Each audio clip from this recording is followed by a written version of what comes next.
মহার্ঘ ভাতা নিয়ে বড় সুখবর।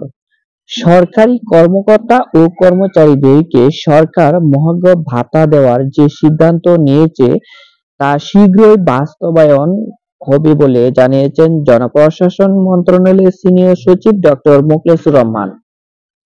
বৃহস্পতিবার ৯ জানুয়ারি সচিবালয়ে সাংবাদিকদের সঙ্গে আলাপকালে তিনি একথা জানান। মোখলেছুর রহমান জানান, মহার্ঘ ভাতা ইস্যুটা অর্থ মন্ত্রণালয়ের, তবে আমিও একজন মেম্বার। ইতিমধ্যেই ২টা মিটিং হয়েছে। মহার্ঘ ভাতা খুব শীঘ্রই হবে, তবে এবার ব্যতিক্রম হবে। আগে পেনশনভোগীরা মহার্ঘ ভাতা পেত না, এবার পাবে, একটা রিজনেবল পাবে।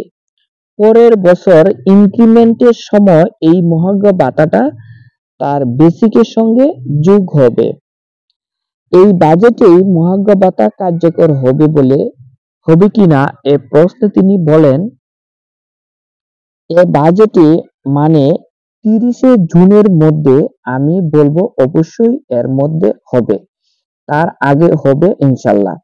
এখানে এ বাজেটে মানে ৩০শে জুনের মধ্যে আমি বলবো অবশ্যই এর মধ্যে হবে, তার আগে হবে ইনশাল্লাহ।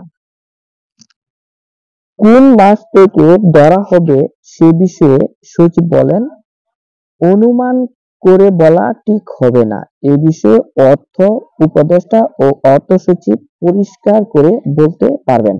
অর্থাৎ কোন মাস থেকে ধরা হবে সে বিষয়ে সচিব বলেন, অনুমান করে বলা ঠিক হবে না। এ বিষয়ে অর্থ উপদেষ্টা ও অর্থ সচিব পরিষ্কার করে বলতে পারবে। আসলে সরকারি কর্মকর্তা কর্মচারীদের যদি এই মহার্ঘ ভাতাটা অতি দ্রুতই দিয়ে দেওয়া হয়, তাহলে কিন্তু অনেকটা সরকারি কর্মকর্তা কর্মচারীদের লাঘব হবে।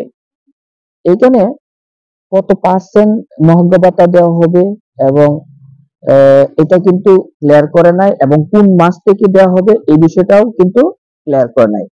যেহেতু এটা একটা অর্থ মন্ত্রণালয়ের বিষয়, তারপরেও জনপ্রশাসন মন্ত্রণালয়ের সিনিয়র সচিব ডক্টর মোখলেছুর রহমান, উনি এই মহার্ঘ ভাতার একজন মেম্বার, উনি যেহেতু এই সুখবরটা দিয়েছেন, আলহামদুলিল্লাহ, আশা করি অতি দ্রুতই সরকারি কর্মকর্তা কর্মচারীদের মহার্ঘ ভাতার একটা চূড়ান্ত সিদ্ধান্ত আসবে বলে আশা করা যায়। প্রিয় সরকারি কর্মকর্তা কর্মচারী এবং প্রিয় শিক্ষক শিক্ষিকা সকলের উদ্দেশ্যে একটা কথাই বলবো, এই সুখবরটি অর্থাৎ এই নিউজটি সকলে জানার এবং শোনার সুবিধার্থে যদি আমাদের ফেসবুক পেজ থেকে দেখে থাকেন, তাহলে অবশ্যই ভিডিওটি শেয়ার করে দিবেন এবং পেজটিকে ফলো দিয়ে রাখবেন, এবং ইউটিউব চ্যানেল থেকে দেখে থাকলে অবশ্যই ইউটিউব চ্যানেলটি সাবস্ক্রাইব করে আমাদের পাশে থাকবেন। আজকের স্ক্রিন ভিডিওটি এখানে শেষ করবো। সকলকে আসসালামু আলাইকুম।